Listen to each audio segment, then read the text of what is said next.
Hi friends, Kannada movie ಬ್ಲಾಗ್ಗೆ ನಿಮ್ಗೆಲ್ಲ ಸ್ವಾಗತ. ಇವತ್ತು ನಾನ್ ನಿಮ್ಗೆ ಹೇಳಕ್ ಹೊಟ್ಟಿರೋ ಕಥೆ ಒಬ್ಬ ಸಾಮಾನ್ಯ ಮೀನುಗಾರನದ್ದು. ಸಮುದ್ರದ ಮಧ್ಯೆ ಒಂಟಿಯಾಗಿ ಸಿಕ್ಕಾಕೊಂಡ್ರೆ ಮನುಷ್ಯನ ಮನಸ್ಥಿತಿ ಹೇಗಾಗತ್ತೆ, ಅದರಲ್ಲೂ ಆ ಸಮುದ್ರದಲ್ಲಿ ಅವನ ಜೊತೆ ಬೇರೆ ಯಾರೋ ಕಣ್ಣಿಗೆ ಕಾಣದ ಶಕ್ತಿ ಇದ್ರೆ ಏನಾಗುತ್ತೆ ಅನ್ನೋದೇ ಈ ಸಿನಿಮಾದ ಹೆಸರು ದ ಬೋಟ್. ಕತೆ ತುಂಬಾ ಇಂಟ್ರೆಸ್ಟಿಂಗ್ ಆಗಿದೆ, ಸೊ ಎಲ್ಲಿಯೂ ಸ್ಕಿಪ್ ಮಾಡಬೇಡಿ. ಅದಕ್ಕೂ ಮುಂಚೆ ನೀವಿನ್ನೂ ನಮ್ಮ ಚಾನೆಲ್ಗೆ ಸಬ್ಸ್ಕ್ರೈಬ್ ಆಗಿಲ್ಲ ಅಂದ್ರೆ ದಯವಿಟ್ಟು ಈಗಲೇ ಸಬ್ಸ್ಕ್ರೈಬ್ ಮಾಡಿ.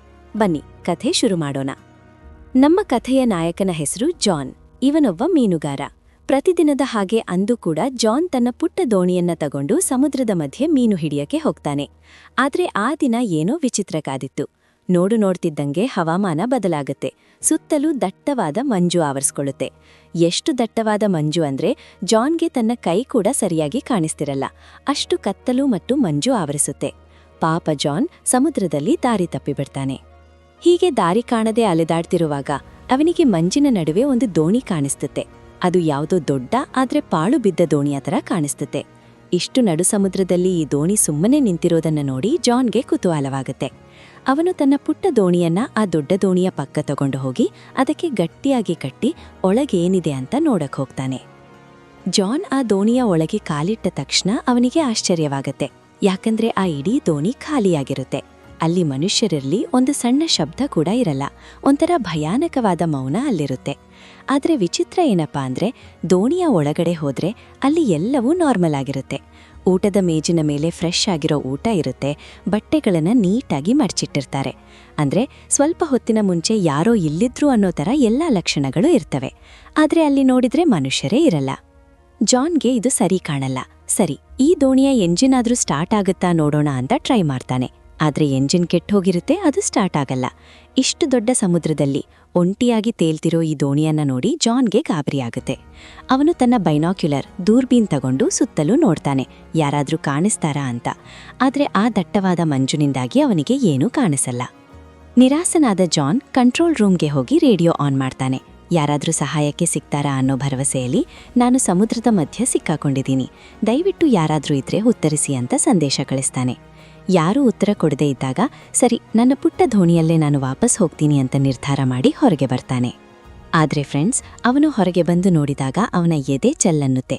ಯಾಕಂದ್ರೆ ಅವನು ಭದ್ರವಾಗಿ ಕಟ್ಟಿ ಹಾಕಿದ್ದ ಅವನ ಪುಟ್ಟ ದೋಣಿ ಅಲ್ಲಿರಲ್ಲ, ಅದು ಮಾಯವಾಗಿರುತ್ತೆ.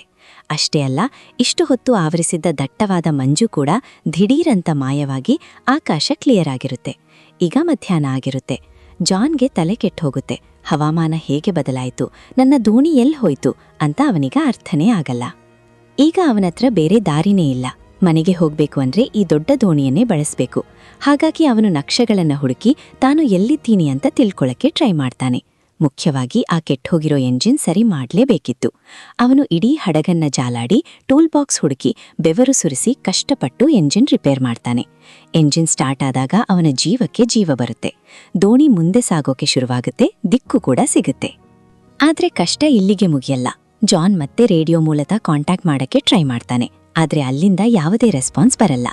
ಆಗ ಜಾನ್ಗೆ ಅರ್ಜೆಂಟ್ ಆಗಿ ಟಾಯ್ಲೆಟ್ಗೆ ಹೋಗ್ಬೇಕಾಗುತ್ತೆ. ಸುತ್ತಮುತ್ತ ಯಾರೂ ಇಲ್ಲ ಅಲ್ವಾ, ಸಮುದ್ರದಲ್ಲೇ ಮಾಡ್ಬಿಡೋಣ ಅಂತ ದೋಣಿಯ ತುದಿಗೆ ಹೋಗಿ ನಿಲ್ತಾನೆ. ಅವನು ಅಲ್ಲಿ ನಿಂತ ತಕ್ಷಣ ಯಾರೋ ಹಿಂದಿನಿಂದ ಬಂದು ಅವನನ್ನ ಜೋರಾಗಿ ದೂಡ್ತಾರೆ. ಜಾನ್ ನೇರ ಸಮುದ್ರದ ನೀರಿಗೆ ಬೀಳ್ತಾನೆ. ದೋಣಿ ಮುಂದೆ ಹೋಗ್ತಾ ಇರುತ್ತೆ, ಜಾನ್ ನೀರಿನಲ್ಲಿ ಮುಳುಗ್ತಾ ಇರ್ತಾನೆ. ಪರಿಸ್ಥಿತಿ ಕೈ ಮೀರಿ ಹೋಗುತ್ತೆ. ಅದೃಷ್ಟವಶಾತ್ ದೋಣಿಯಲ್ಲಿದ್ದ ಒಂದು ಮೀನು ಹಿಡಿಯೋ ಗಾಳದ ದಾರ ಅವನ ಕೈಗೆ ಸಿಗುತ್ತೆ.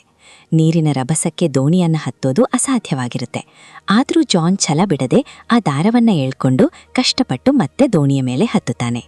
ಸಮುದ್ರದಿಂದ ಮೇಲೆ ಬಂದ್ಮೇಲೆ ಅವನು ಅರ್ಧಕ್ಕೆ ಬಿಟ್ಟಿದ್ದ ಕೆಲಸ ಮುಗಿಸೋಕೆ ಅಂತ ದೋಣಿಯ ಕೆಳಗಿರೋ ಟಾಯ್ಲೆಟ್ಗೆ ಹೋಗ್ತಾನೆ.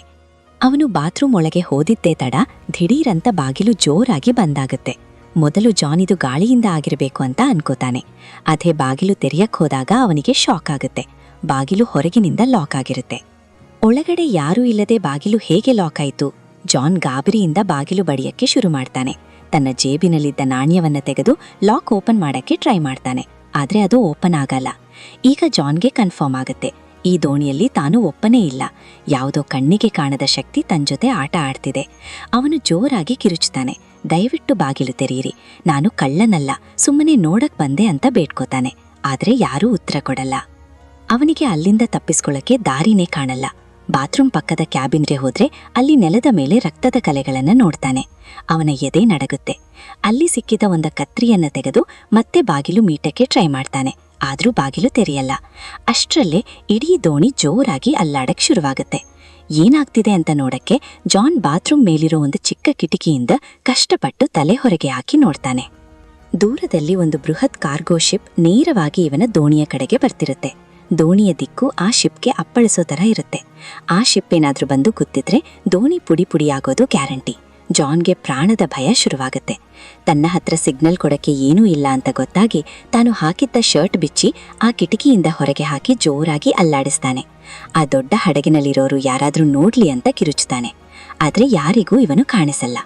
ಈಗ ಆಕ್ಸಿಡೆಂಟ್ ತಪ್ಪಿಸೋಕೆ ಒಂದೇ ದಾರಿ, ಈ ದೋಣಿಯನ್ನ ನಿಲ್ಲಿಸ್ಬೇಕು. ದೋಣಿ ನಿಲ್ಬೇಕು ಅಂದ್ರೆ ಎಂಜಿನ್ ನಿಲ್ಬೇಕು. ಜಾನ್ಗೆ ಒಂದು ಐಡಿಯಾ ಬರುತ್ತೆ. ಕಿಟಕಿಯ ಪಕ್ಕದಲ್ಲೇ ಒಂದು ಗಟ್ಟಿ ಹಗ್ಗ ನೇತಾಡ್ತಾ ಇರುತ್ತೆ. ಅವನು ಆ ಹಗ್ಗವನ್ನ ತಗೊಂಡು ಅದನ್ನ ಸಮುದ್ರಕ್ಕೆ ಎಸೆಯೋಕೆ ಪ್ಲಾನ್ ಮಾಡ್ತಾನೆ.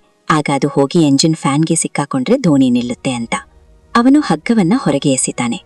ಆದ್ರೆ ವಿಧಿಯಾಟ ನೋಡಿ ಆ ಹಗ್ಗ ಎಂಜಿನ್ ಫ್ಯಾನ್ಗೆ ಸಿಕ್ಕಾಕೊಳ್ಳುತ್ತೆ ನಿಜ. ಆದ್ರೆ ಅದರ ಇನ್ನೊಂದು ತುದಿ ವೇಗವಾಗಿ ಎಳ್ಕೊಂಡು ಬಂದು ಜಾನ್ ಕುತ್ತಿಗೆಗೆ ಬಿಗಿದ್ಕೊಳ್ಳುತ್ತೆ. ಜಾನ್ ಬಾತ್ರೂಮ್ ಒಳಗಡೆನೆ ನೇತಾಡೋ ಸ್ಥಿತಿಗೆ ಬರ್ತಾನೆ. ಅವನ ಉಸಿರು ಕಟ್ಟೋಗುತ್ತೆ. ಸಾಯೋ ಹಂತಕ್ಕೆ ತಲುಪಿದ ಜಾನ್ ಕೊನೆ ಕ್ಷಣದಲ್ಲಿ ಕೈಗೆ ಸಿಕ್ಕಿದ್ದ ಒಂದು ಆಯುಧದಿಂದ ಆ ಹಗ್ಗವನ್ನ ಕಟ್ ಮಾಡ್ತಾನೆ. ಅವನ ಕುತ್ತಿಗೆ ಪೂರ್ತಿ ಕೆಂಪಾಗಿರುತ್ತೆ. ಪ್ರಾಣಿ ಪಕ್ಷಿ ತರ ಒತ್ತಾಡ್ತಾನೆ. ಹಗ್ಗ ಸಿಕ್ಕಾಕೊಂಡಿದ್ರಿಂದ ದೋಣಿ ಸ್ಲೋ ಆಗುತ್ತೆ. ಆದ್ರೆ ಪೂರ್ತಿ ನಿಲ್ಲಲ್ಲ. ಆ ದೈತ್ಯ ಕಾರ್ಗೋ ಹಡಗು ಬಂದು ಈ ಪುಟ್ಟ ದೋಣಿಗೆ ಢಮಾರ್ ಅಂತ ಕುತ್ತೇ ಬಿಡುತ್ತೆ. ಆ ರಭಸಕ್ಕೆ ಜಾನ್ ಹಾರಿ ನೆಲಕ್ಕೆ ಬಿದ್ದು ಪ್ರಜ್ಞೆ ತಪ್ಪಿ ಹೋಗ್ತಾನೆ. ಅವನ ತಲೆಗೆ ಬಲವಾದ ಏಟು ಬಿದ್ದಿರುತ್ತೆ. ಸ್ವಲ್ಪ ಹೊತ್ತಿನ ನಂತರ ಜಾನ್ಗೆ ಎಚ್ಚರವಾಗುತ್ತೆ. ನೋಡಿದ್ರೆ ಬಾತ್ರೂಮ್ ತುಂಬಾ ನೀರು ತುಂಬಿರುತ್ತೆ. ಆದ್ರೆ ಫ್ರೆಂಡ್ಸ್, ಇಲ್ಲಿ ಒಂದು ಮಿಸ್ಟ್ರಿ ಇದೆ. ಅವನು ಬಾಯಾರಿಕೆಯಿಂದ ಆ ನೀರನ್ನ ಕುಡಿದ್ರೆ ಅದು ಸಮುದ್ರದ ಉಪ್ಪು ನೀರಲ್ಲ, ಅದು ಶುದ್ಧವಾದ ಕುಡಿಯೋ ಸಿಹಿ ನೀರು. ಯಾರೋ ಬೇಕಂತಲೇ ಬಾತ್ರೂಮ್ನಲ್ಲಿರೋ ಪೈಪ್ ಓಪನ್ ಮಾಡಿ ಇವನನ್ನ ಸತಾಯಿಸ್ತಿದ್ದಾರೆ ಅನ್ನೋದು ಅವನಿಗೆ ಗೊತ್ತಾಗತ್ತೆ.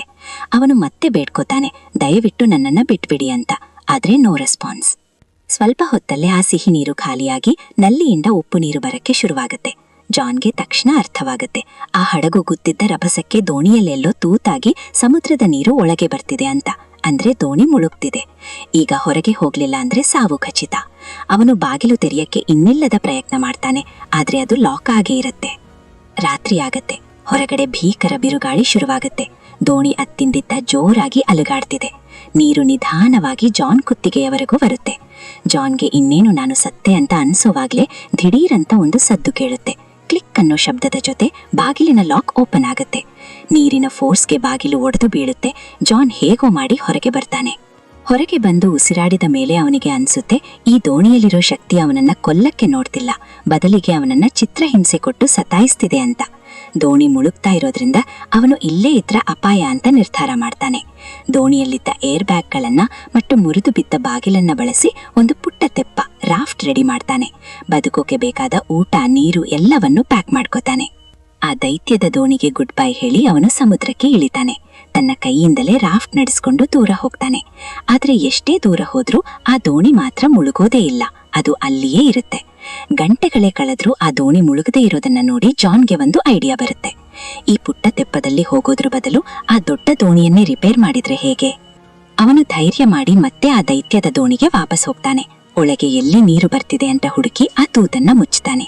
ಪೈಪ್ಗಳಿಂದ ಒಂದು ಪಂಪ್ ರೆಡಿ ಮಾಡಿ ಒಳಗಿರೋ ನೀರನ್ನೆಲ್ಲ ಹೊರಗೆ ಹಾಕ್ತಾನೆ. ದೋಣಿಯನ್ನ ಸಂಪೂರ್ಣವಾಗಿ ರಿಪೇರ್ ಮಾಡ್ತಾನೆ. ಇಷ್ಟೆಲ್ಲ ಆದ್ಮೇಲೆ ಅವನು ಎಂಜಿನ್ ಸ್ಟಾರ್ಟ್ ಮಾಡ್ತಾನೆ. ಆದ್ರೆ ನೋಡಿ ಫ್ರೆಂಡ್ಸ್, ಎಂಜಿನ್ ಸ್ಟಾರ್ಟ್ ಆದ್ರೂ ದೋಣಿ ಮಾತ್ರ ಒಂದಿಂಚು ಕದಿಯಲ್ಲ. ಅದು ನೀರಿನಲ್ಲಿ ಕಲ್ಲು ತರ ನಿಂತಿರುತ್ತೆ. ಜಾನ್ಗೆ ಹುಚ್ಚು ಹಿಡಿಯೋ ಹಾಗೆ ಆಗತ್ತೆ. ಅಷ್ಟರಲ್ಲೇ ಅವನಿಗೆ ದೂರದಲ್ಲಿ ಇನ್ನೊಂದು ಹಡಗು ಬರೋದು ಕಾಣಿಸುತ್ತೆ. ಅವನು ತಕ್ಷಣ ತನ್ನ ಪುಟ್ಟ ರಾಫ್ಟ್ ಏರಿ ಆ ಹೊಸ ಹಡಗಿನ ಕಡೆಗೆ ಹೋಗ್ತಾನೆ. ಆದ್ರೆ ಅವನು ಹತ್ತಿರ ಹೋಗ್ತಿದ್ದಂಗೆ ಆ ಹಡಗು ಇವನನ್ನೇ ಕುದ್ದೋಕೆ ಬರೋದರ ವೇಗವಾಗಿ ಬರುತ್ತೆ. ಜಾನ್ ತಪ್ಪಿಸ್ಕೊಳ್ಳೋಕೆ ಟ್ರೈ ಮಾಡ್ತಾನೆ. ಕೊನೆಗೆ ನೋಡಿದ್ರೆ ಆ ಹಡಗು ಕೂಡ ಮಾಯವಾಗಿ ಬಿಡುತ್ತೆ. ಇದು ಅವನ ಭ್ರಮೇನೋ ಅಥವಾ ನಿಜವೂ ಅಂತ ಗೊತ್ತಾಗಲ್ಲ.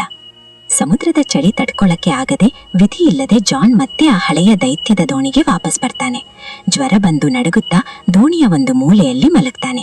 ಬೆಳಿಗ್ಗೆ ಎದ್ದು ನೋಡಿದ್ರೆ ಮತ್ತೆ ಅವನಿದ್ದ ರೂಮ್ ಲಾಕ್ ಆಗಿರುತ್ತೆ. ಅವನಿಗೆ ಕಿರುಚಾಡಿ ಸುಸ್ತಾಗತ್ತೆ. ಆಗ ಅಲ್ಲೇ ಮೇಲೆ ಒಂದು ಸಣ್ಣ ವೆಂಟ್ ಕಾಣಿಸ್ತತೆ. ಅವನು ಕಷ್ಟಪಟ್ಟು ಅದರೊಳಗೆ ನುಗ್ತಾನೆ. ಆ ಇಕ್ಕಟ್ಟಾದ ಜಾಗದಲ್ಲಿ ತವಳ್ಕೊಂಡು ಹೋಗ್ತಾನೆ. ಹಲವಾರು ಬಾರಿ ಜಾರಿ ಬಿದ್ದು ಗಾಯ ಮಾಡ್ಕೋತಾನೆ. ಕೊನೆಗೆ ಆ ವೆಂಟಿನ ಮುಚ್ಚಳವನ್ನ ತೆರೆಯಕ್ಕೆ ನೋಡ್ತಾನೆ. ಆದ್ರೆ ಅದು ಬರಲ್ಲ. ಆಕ್ಸಿಜನ್ ಕಮ್ಮಿಯಾಗಿ ಉಸಿರು ಕಟ್ಟೋಕೆ ಶುರುವಾಗುತ್ತೆ. ಇನ್ನೇನು ಸತ್ತೆ ಅನ್ನೋವಾಗ್ಲೇ ಮತ್ತೆ ಅದೇ ಕ್ಲಿಕ್ ಶಬ್ದ ಕೇಳುತ್ತೆ. ಆ ಮುಚ್ಚಳ ತಾನಾಗಿಯೇ ಓಪನ್ ಆಗುತ್ತೆ. ಜಾನ್ ಹೊರಗೆ ಬಂದು ನೋಡಿದ್ರೆ ದೋಣಿ ಒಂದು ದ್ವೀಪದ ಕಡೆಗೆ ಹೋಗ್ತಾ ಇರುತ್ತೆ.